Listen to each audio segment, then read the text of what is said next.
Hello everyone, good morning. तो ये video ACF और रेंजर के लिए है। बहुत कम समय बचे हैं तो बहुत लोग परेशान है कि इतने कम समय में क्या क्या पढ़ना है करके, और सबके लिए ये एक समस्या तो बनी हुई है, इसमें कोई संदेह नहीं है। तो इसी को लेकर के मैं सोचा कि कुछ एरियाज़ आपको बता दूं जो आपको कंप्लीट करना ज़रूरी है ना। जैसे कि अभी आप कुछ मत करो, आप ज़्यादा से ज़्यादा आप लुसेंट से रिवाइज़ कर लो। मैं बता रहा हूँ कि इस एग्ज़ाम में लुसेंट जो है ना बहुत बड़ा बिग रोल प्ले करने वाला है। आप लुसेंट को आप अंडर एस्टिमेट ना करें, ठीक है। उसमें चाहे वो जियोग्राफी हो या पॉलिटी हो, इकोनॉमी हो, या फिर वर्ल्ड जियोग्राफी का पार्ट हो, अभी भी लुसेंट जो है वो रिलेवेंट है। तो जितने भी सब्जेक्ट हैं आपके, है ना, जो भी 4-5 सेक्शन है, उसको आप लुसेंट से देख लेंगे। और जो साइंस स्पेशल जो क्वेश्चन है 20-25, है ना, एसीएफ में कुछ और वेटेज है और रेंजर में कुछ और वेटेज है। तो उसके लिए आप क्या कर सकते हैं कि जो लुसेंट की जो स्पेशल साइंस की जो बुक आती है वो आप कर सकते हैं। और वैसे भी क्या है कि आप उसको भी करने जाएंगे तो उतना समय है नहीं। तो मैं बोलूँगा कि जो बेसिक जो चीज़ें होती है सेक्शन वाइज साइंस में, खासकर फिजिक्स, केमिस्ट्री और बायोलॉजी, है ना।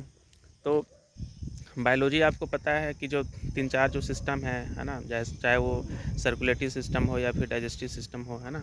तो इन सब चीज़ों को देखते हुए एंजाइम, विटामिन से सब तो देखने ही पड़ेंगे। साथ ही साथ उसका जो मिसलेनियस चीज़ होता है, मिसलेनियस पार्ट होता है, वो आप देख सकते हैं। और वो आप कहाँ से देखेंगे? आप जो जनरल जो लुसेंट की जो बुक आती है जनरल नॉलेज की, आप वहाँ से बायोलॉजी को देखेंगे, है ना। और कम से कम एक बार गो थ्रू तो ज़रूर हो लेना है, वो साइंस सेक्शन भी आपको गो थ्रू हो लेना है। किससे? लुसेंट से, है ना।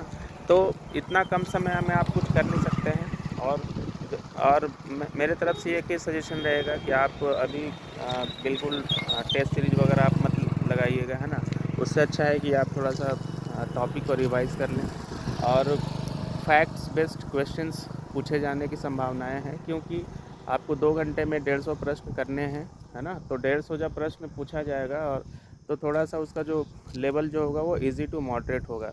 डिफ़िकल्टी लेवल मतलब आप कह सकते हैं कि 15 से 20 प्रश्न रह सकते हैं, लेकिन आपका जो मेन जो होगा ना, वो आपका होगा इजी टू मॉडरेट। और हो सकता है आपको 30 से 40 प्रश्न आपको एकदम इजी लेवल को देखने को मिल सकते हैं, है ना। अगर 2 घंटा में अगर 100 प्रश्न रहते तो आपका क्वेश्चन का डिफ़िकल्टी का जो लेवल है और हाई हो सकता था। बट यहाँ पे पॉसिबिलिटी है कि आपको लो पूछा जाएगा, मतलब आपका जो लेवल होगा वो इजी टू मॉडरेट होगा। जहाँ तक बात रही करेंट अफेयर्स की, तो कोई भी एक मैगज़ीन उठाइए, चाहे वो प्रतियोगिता दर्पण हो या एसपीडी हो। तो ये क्या है कि करेंट अफेयर्स में टोटल 20 क्वेश्चंस हैं। तो वहाँ पे आपको क्या करना है ना।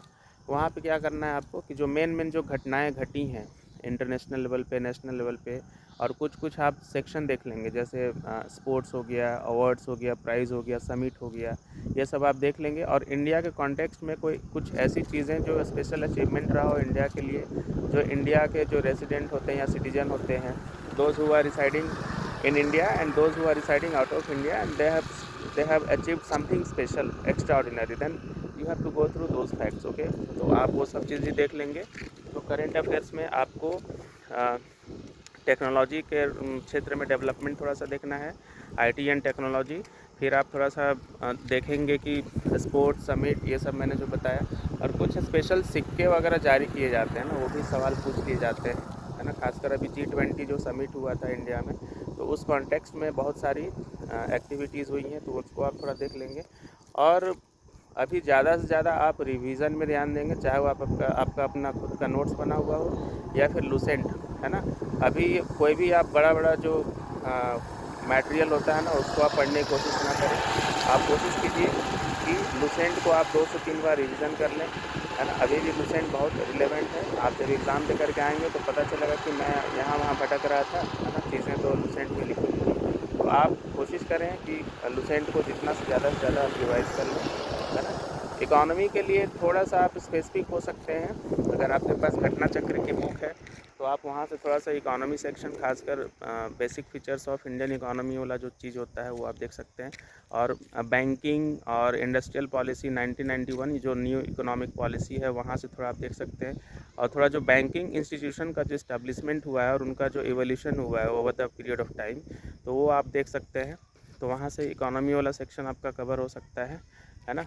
बाकी समय मिलता है तो मैं इकोनॉमी पे अलग से सेक्शन लाया करूँगा, क्योंकि वहाँ पे सबसे ज़्यादा लोगों को प्रॉब्लम हो रही है ना। हिस्ट्री, ज्योग्राफी, पॉलिटी ये सब तो खुद अपने लेवल पे लोग कर ले रहे हैं, बट इकोनॉमी को लेकर के बहुत लोग परेशान हैं। और धैर्य रखिए, है ना। ये 15 दिन जो भी बचे हैं इसको अच्छे से पढ़िए, रिवाइज़ कीजिए, है ना। डेफ़िनेटली आपको प्रीलिम्स में रिज़ल्ट मिल सकते हैं, है ना। मिलते हैं हम लोग फिर नेक्स्ट वीडियो में।